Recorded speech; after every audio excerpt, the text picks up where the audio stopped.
Grammar Girl here. I'm Mignon Fogarty, your friendly guide to the English language. We talk about writing, history, rules, and other cool stuff. This week, I have a great follow up to last week's piece about the origin of Proto Indo European. We're going to talk about how humans actually started using language. Then, with St. Patrick's Day coming up, I have another follow up about Irish calques. And finally, I have the delightful winning poem from the ACES National Grammar Day Poetry Contest. Bow wow, poo poo, ding dong. These are not the ramblings of a toddler having a little fun with newly learned words, but instead the humorous names given to 19th century theories on how human language got its start in our earliest ancestors.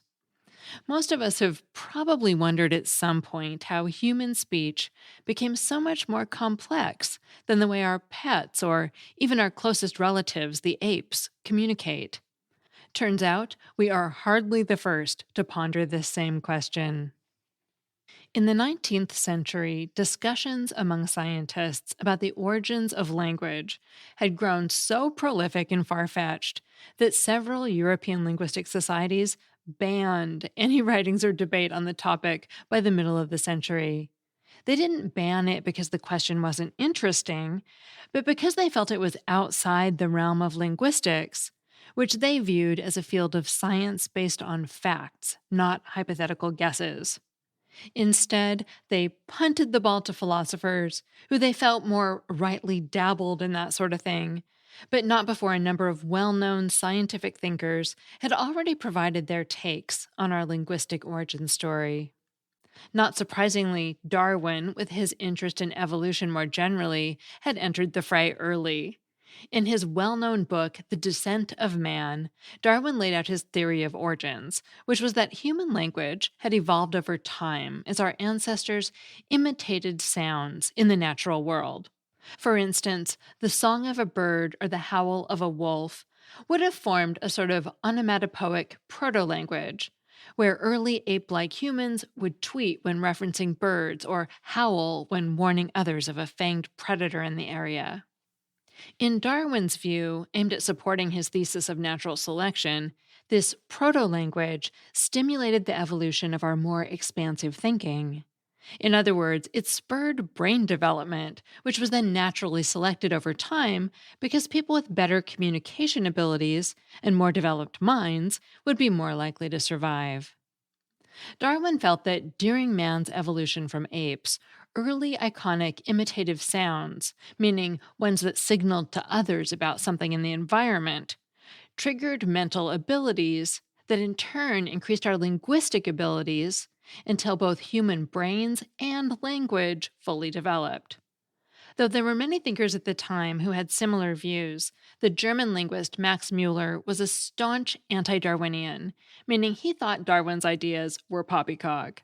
It was Muller who came up with the amusing and derisive titles like the bow wow and poo poo theories to mock both Darwin and others who put forth what he viewed as unreasonable ideas about how language emerged. Mueller was particularly dubious of the idea that man's speech could have evolved from apes, believing instead language was a significant dividing line between man and beast. He presented Darwin's view as the bow wow theory of language, a riff on the idea of early ape like man saying bow wow to represent a dog. Likewise, a closely related theory, and one also considered by Darwin, that language grew from early groans, grunts, and sighs, was labeled the poo poo theory. In this view, the emotional noises an ape like ancestor would make, say an admiring groan when seeing an attractive ape of the opposite sex, to use Darwin's own example, began to be used as a meaningful way to reference that hot ape, rather than just a response to it.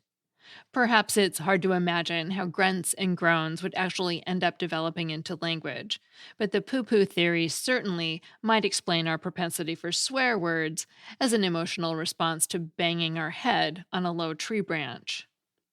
Another theory mocked with a silly name, this time the yo he ho theory, suggested that language first emerged in protoform as part of our social nature, For example, from the sounds of hard physical effort, ah, oof, being made in unison during collective work to help coordinate motions. Besides criticizing others, Mueller espoused his own view on how language began. He believed that sounds themselves carried inherent meaning, an idea that also had its fair share of critics. In this view, sounds are somehow imbued with some quality of the thing they represent. For example, vowel sounds, such as E, might give a sense of something being small or weak. Think teeny. People gave this idea the amusing title of the ding dong theory, and Mueller later tried to distance himself from it, claiming he had merely been referencing another scholar's ideas with the intention of being dismissive. Ironically, although this theory was not embraced during Mueller's lifetime, over the last few decades, a large number of studies have found that there does seem to be a limited tendency for such a relationship between sounds and the things they represent, like nasal sounds such as N or M appearing at high rates across unrelated languages in words for nose. However, considering that ding dong doesn't exactly have a very scientific ring to it, today it's called sound symbolism.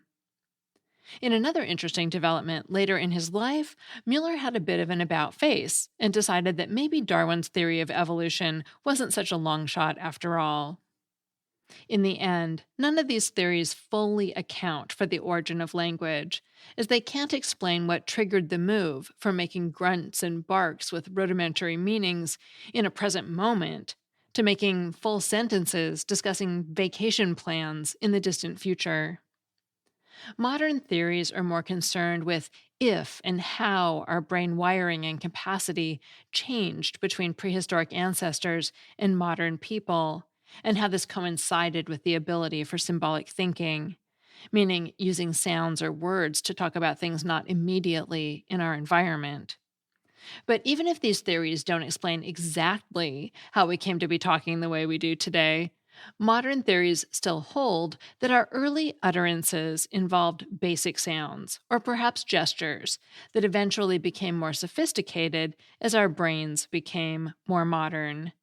So, just maybe bow wow and poo poo still have some life in them after all. That segment was written by Valerie Fridland, a professor of linguistics at the University of Nevada in Reno, and the author of Like Literally Dude, Arguing for the Good in Bad English. You can find her at valeriefridland.com.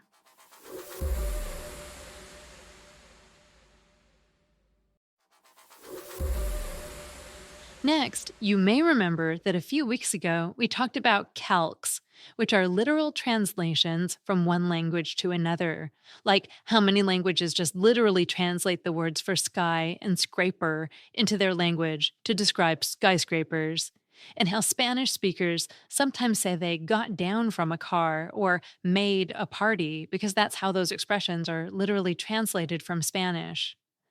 Well, after that segment came out, Grammar Pelusian Erin Moran asked me about Irish calques, and I didn't know off the top of my head, but I did know who to ask. Stan Carey, who is an Irish linguist with a blog about language called Sentence First, an Irishman's blog about the English language. And he directed me to a post he has about what he calls the hot news perfect or the after perfect tense, because it uses the word after. And this very Irish sounding structure actually came from calquing Irish grammar onto English. An example from Stan is something like, I'm after meeting them, which means I met them a short time ago. And we're just after eating, which means we just finished eating moments ago.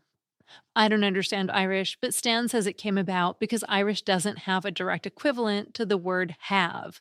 So he says, quote, translating I have just done it into English involves be and one of several phrases meaning after, which gives you literally I am after doing it.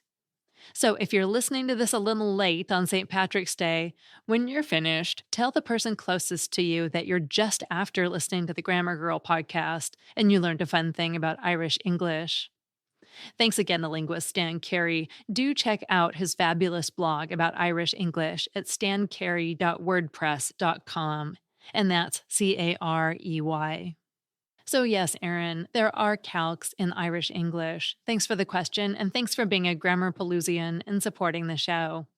Grammar Pelusians get texts from me a couple times a week with a fun language tidbit, can send in Familart stories via text message, and can also ask me questions. If that sounds good to you, sign up for a free 2-week trial at joinsubtext.com/grammar.